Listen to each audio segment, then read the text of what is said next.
Hello. Okay, so this is going to be for the month of May. As you can tell by the time at the bottom, I'm definitely not recording this in May.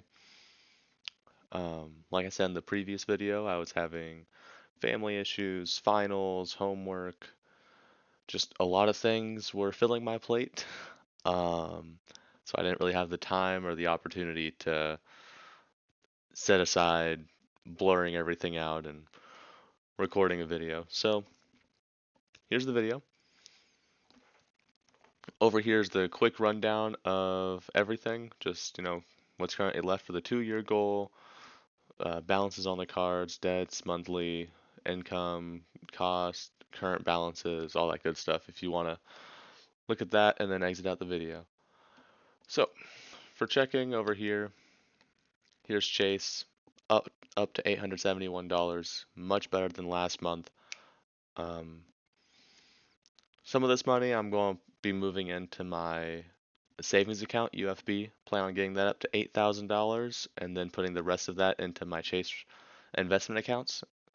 Probably going to work on getting the Roth account up to the 7K max for the year and then going on to the individual account. But for now, it's just chilling in there, waiting for more income to come from work. Over here is USAA, which same thing, put up to the 300 marker. I might bring it down to 200, transfer the 117 over to my savings account. That way there's a $200 buffer in case for some reason money is pulled out of this account, which there shouldn't be, but you never know. On to the credit cards. And as you can tell, I took all these pictures on my phone.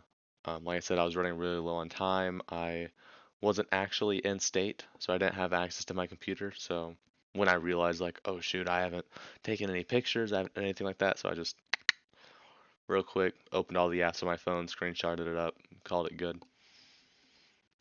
Quicksilver, $0. Saver One, $60. I just hadn't paid it down at the time. That's back down to zero at this point. Paid off in full every month. Auto payments set up for both of them anyways. Freedom Rides, $50. We were going around getting gas and stopping at locations that this card had extra benefits on. So I was like, all right, cool, just use this card, call it good. And then same thing, that card is already down to zero again. Discover, boom, like usual, $1. Yeah, 99 cents. Debts, still only advantage. I don't plan on paying that off as I said in the last video. I'll just leave it there for now. Or I don't plan on paying it off now. I'll pay it off like years down the line since it has 0% until then. Over here, as you can tell, general market is doing pretty good. Up to 7,000 now, or sub 7, but there it is. Better than last month. I'm happy about that. Always good to see bigger numbers. As you can tell, all the money, pretty much all the money I acquired went straight into my UFB savings. 5% from this bank, I love it. And there you go, 55. Almost to the 6,000 mark.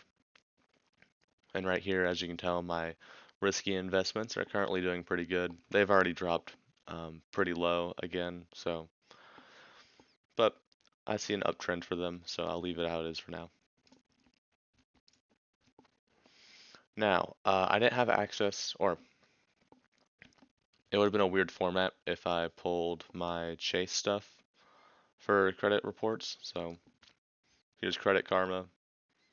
That number, you can ignore that number. It obviously doesn't factor everything in, as you can tell from over here. TransUnion 736, Equifax 743. That's because my